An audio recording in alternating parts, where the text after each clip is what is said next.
Сәлеметсіңдер ме, оқушылар? Бүгінгі сабақтың тақырыбы Ғабиден Мұстафин «Қарағанды» романынан үзінді. Сабақтың мақсаты мәтіндегі ақпараттарды қысқаша конспектлеу. Жаңа сөздермен таныс болайық. Өлкелік, темір жонушы, сұрғылт жүз, ауыр мінез. Айтылым тапсырмасы. Бірінші тапсырма. Сұрақтарға жауап бер. Қазақ жазушыларынан кімдерді білесің? Әдеби шығарма оқығанды ұнатасың ба? Соңғы уақытта қандай шығарма оқыдың? Онда қандай басты кейіпкерлер бар?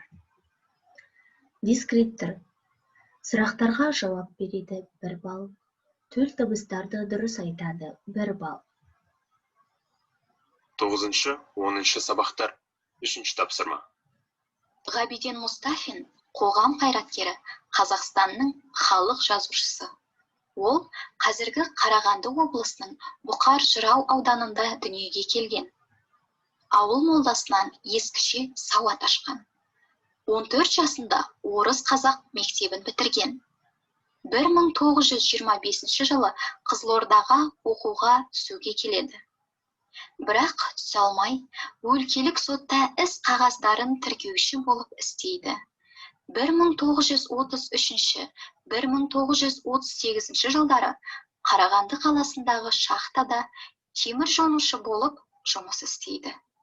1938-1948 жылдары Қарағанды пролетариаты Қызыл ту газеттерінде әдебиет майданы журналында қызмет етті. 1953-1957 жылдары Қазақстан жазушылар одағы басқармасының төрағасы, 1961-1964 жылдары Қазақстан жазушылар одағы басқармасының бірінші хатшысы болады. Ғабиден Мұстафиннің «Сәрсен мен Боқаш», «Ер шойын», «Өмір не өлім», «Шығанақ», «Қарағанды», «Дауылдан кейін» және тағы басқа шығармалары бар.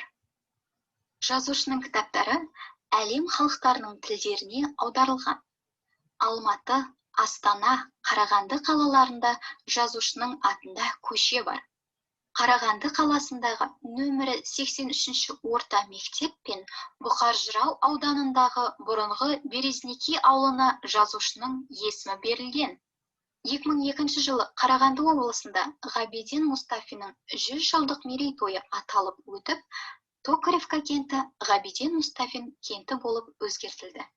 Қарағанды қаласына жазушының ескерткіш мүсіні қойылған. Бірінші, мәтіндегі ақпаратты конспектле. Мәтінді мазмұнда. Видеоға түсіріп жібер. Екінші, мәтін бойынша 5 сұрақ құра және сол сұраққа жауап жаз. Дескриптор кестесі. Мәтінді конспектлейді 2 балл, мәтінді қысқаша мазмұндайды 2 балл, мәтін бойынша 5 сұрақ құрайды 2 балл, сұраққа жауап береді 1 балл, жазу сауаттылығын сақтайды 1 балл. Осымен сабақ аяқталды.